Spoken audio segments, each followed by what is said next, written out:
ফের এক গৃহস্থের রাবার বাগান ধ্বংস করে দিল দুষ্কৃতিকারীরা। ঘটনা বিশ্রামগঞ্জ গুলিরাই বাড়ি এলাকায় সোমবার রাতে। মঙ্গলবার সকালে বাগানে এসে কান্নায় ভেঙে পড়েন গৃহস্থ শ্যামল দেববর্মা। দীর্ঘ বছর যাবৎ পরিশ্রম করে গুলি রায়বাড়ি এলাকায় শ্যামল দেববর্মা রাবার বাগান করেছেন। রাবার বাগানের উপরে জীবন জীবিকা নির্ভর তার। রাবার বাগান ছাড়া শ্যামল দেববর্মার বেঁচে থাকার অন্য কোনো উপায় নেই।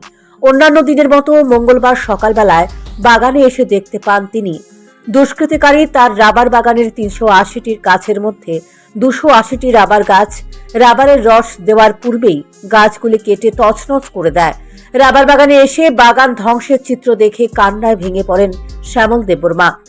বাগান মালিকের চিৎকার শুনে এলাকাবাসীরা ঘটনাস্থলে ছুটে আসেন। শ্যামল দেববর্মা জানিয়েছেন তার কোনো শত্রু নেই। কি কারণে দুষ্কৃতিকারীরা তার এরকম ক্ষতি করলো সে বিষয়ে তিনি কিছুই বলতে পারছেন না।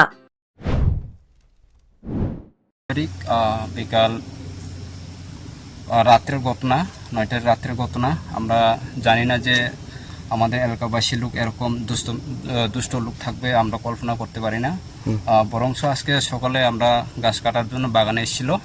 বাগানে এসে দেখলাম যে আমাদের বাগানগুলো এখানে কাটাবার জন্য কোনো একটা সুবিধা ছিল না।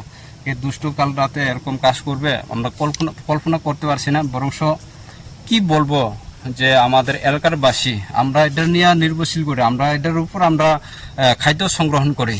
আমাদের ট্রাভেল এলাকায় আমাদের যে এদেশি এলাকাতে আমরা বাগান ছাড়া আমরা কিছু কাজ করতে পারি না। এটাই আমাদের ভরসা, এটা দিয়ে আমরা ফ্যামিলি চলে। যা ফ্যামিলি হইতে বাচ্চার পড়াশোনা হইতে আমরা এটা নিয়ে আমাদের খাদ্য সংগ্রহণ হইতে ইনকাম হইতে অল টোটাল আমরা এটা দিয়ে আমরা নির্ভর করি। কিন্তু আজকে যে এরকম কাজ করে দুষ্টামি করছে, এটা কি পদক্ষেপ নেব আমরা প্রস্তুত আছি। আমাদের এলাকার বাসী সবাইকে আমরা জানাচ্ছি আজকে সকালে।